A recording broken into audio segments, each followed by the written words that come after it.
Happy Sunday. I am working down here on the seedlings in the basement. There's a few things that I've got to do today. I've got to raise up some of these lights up here. Change the angle here. So I need to adjust these lights so that they get a larger area. They're going to be a little further away from the plants than I want, but it'll cover more of the tables. So it's a trade-off. I'm going to be spritzing some of these seed trays here that I seeded earlier this week, or this past week. So the parsley is coming up here and here. This is flat leaf Italian parsley. No movement on the celery. I do have a little rhubarb seed up as well. No celery root up yet. And then the snaps are just starting. So because they're still young,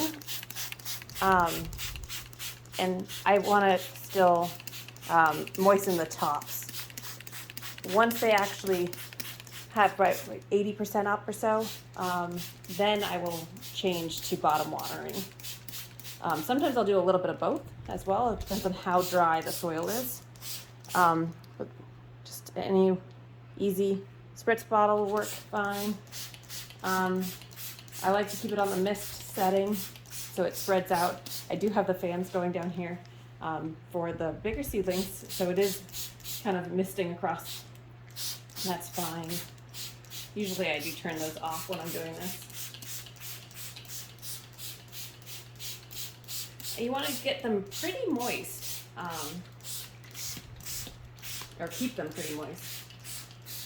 You don't want them to be soaking wet, but you want them to be definitely moist.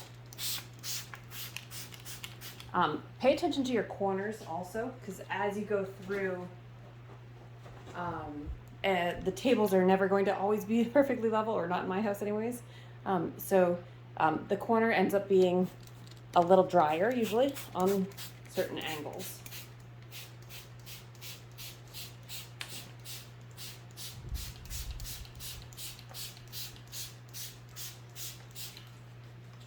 I do keep the domes on these until, again, 50 to 80% of the seeds have come up. Once they start coming up, I do open the vents on those, which I can show you in a second.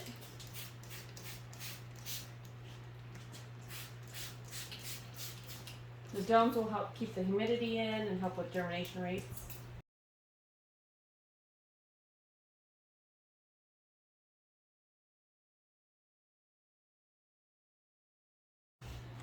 These domes have these little adjustments.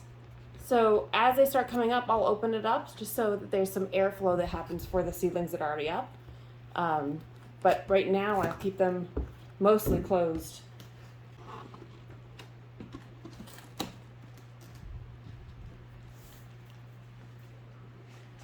Let's see. So over here, I need to move these guys, but these are the lettuce starts that I put in mixed types. You can kind of see that there's a few different types in here. These will be going into the green stock actually in the greenhouse. I got the green stock over the winter, so I'm excited to try that out. Move you guys over here so you can see this. When the seedlings are still about this size here and here, you can see it's really small. That's when I will still mist. And also you can see my little rhubarb is coming up, which I'm excited about. I need to go through and water all of these trays today. And so one thing I wanted to share was that I'm going to start them on their fertilizing. I'm a little behind doing that, but I'm going to start fertilizing them. I try to go organic as much as possible. Being a home gardener, it's really up to you on what your choice is for that. So one of the things is that I like to do, especially for the peppers and tomatoes, is get them on a liquid fertilizer bottom fed diet pretty quickly. So you can see all these big beef Cherokee carbons and then a bunch of other varieties. So we have these trays here, which are actually dog crate trays that we got down at Tractor Supply. And they work really well.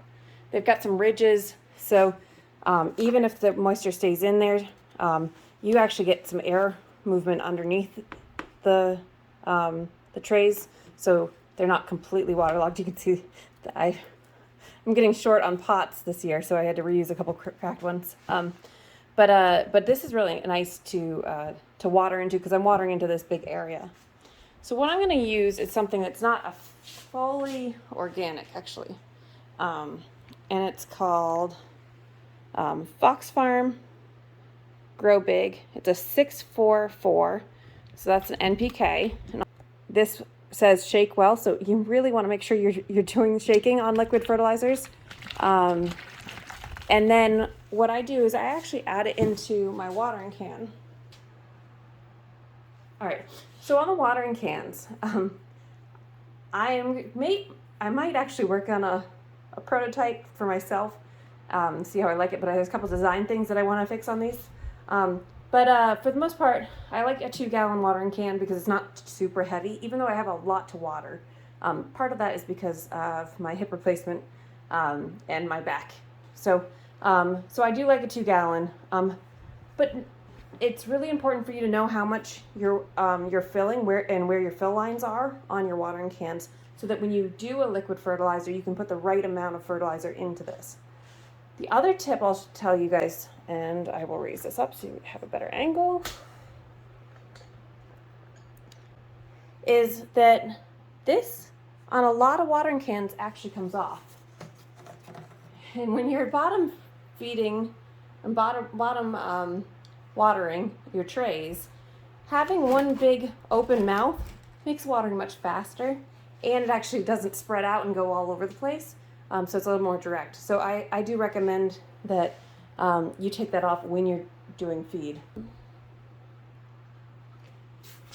So for NPK, like I said, most fertilizers will actually write out what it is. This is the down-to-earth granulars. I like the down-to-earth granulars quite a bit. I use their general all-purpose one the most. And so, but they always have it nicely written on the back, and will tell you what each one's good for. So with seedlings, you need to be really careful not to fertilize them too much when they're too little.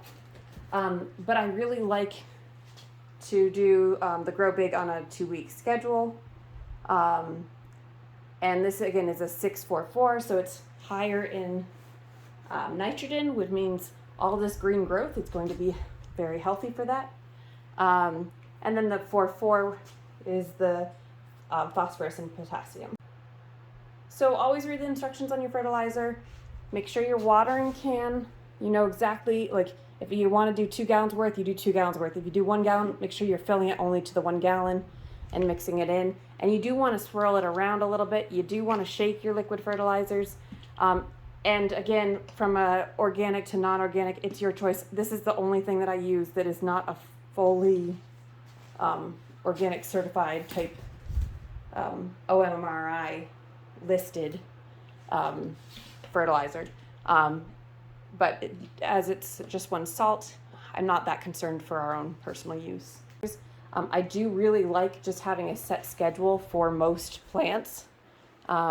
So even once they're out in the garden, I'm doing the down to earth every 2 weeks. It's a granular all-purpose fertilizer that I get from our local, like I said, hydroponic store, Emerald City down in Westminster, Mass. It's just a few miles from here. So I do like to get that. I do like to spread it in and then water it in every 2 weeks on a schedule. And then what I'll also do is be looking for signs of deficiencies in between those feedings to see if I'm missing something. So that's most of the tricks and tips about watering that I'll say. I am excited. These are all the drumsticks that I seeded this past week, and the ageratums. They're all for cut flowers. Status is coming up really well. I don't see any bee balm yet, so we'll be watching those.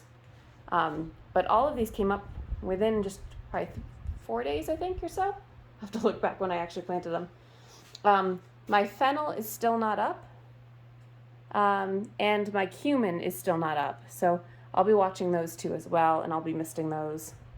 And I did transplant some more hot peppers and a few more tomatoes, mostly cherries, yesterday. All right, so I did a couple little adjustments here after I finished watering and feeding some of the peppers and tomatoes. I like to rotate a lot of the trays so that the fans and the lights are getting hitting different plants in different ways and getting it from all angles. So I'm pretty happy with how everything's looking. The few things on the tomatoes I gotta watch. I'll probably actually start a neem oil regimen, which we will spritz the plants with, just to make sure that we aren't getting any bugs going on here. There's a couple little gnats, not a big deal. They don't really hurt the plants. It's just kind of gross for the house. We are in the basement. So I've gone in, I've watered, so I will come back and check the water levels in these trays, in the bottom trays. I'll come and check those probably in a few hours, make sure that there's not a lot of standing water. Never want to have a lot of standing water, but I want to make sure that they're getting enough to drink. And with the fans, it's really dry down here, so that'll help. Another reason to rotate the trays is the corner pieces, like I said, mentioned on the seedling trays. Same thing on these. The corners kind of lift up on some of these trays, and so I do like to rotate them so that the angles on the tables and everything. So I just rotated that, and there's water actually underneath that tray. You can't see. Same thing with this cayenne tray here. Rotated it and adjusted. I moved the table out so that I could adjust these lights as well. So they're just on chains, and so I think this one actually might be a little higher than this end, so I need to lower that one. But I'll keep on adjusting. And if you haven't watched one of the earlier videos, I do have these lights on a 14-hour schedule, and they're just plugged into a outlet plug. You can actually kind of see it back there, right back there. And that's just set with an app, so it's really easy for us to do adjustments. So key things: not letting a lot of standing water, not letting the trays go too dry. I was guilty of that a little bit. Make sure you spritz all the corners, and I like to spritz until the seedlings are strong enough to actually handle adjustments. Bottom water as much as you can. And one thing I don't think I mentioned was when the seedlings, the peppers, are this big, and they don't have it really mature true leaves yet, I don't fertilize those waters. But when they're about this size, that's when I start fertilizing. So same thing with the tomatoes. I don't think I have any small tomatoes anymore. But there's a fine line of doing too much fertilizer too soon, and you'll actually hurt the roots and hurt the plant. So that is the update for Sunday. Happy gardening.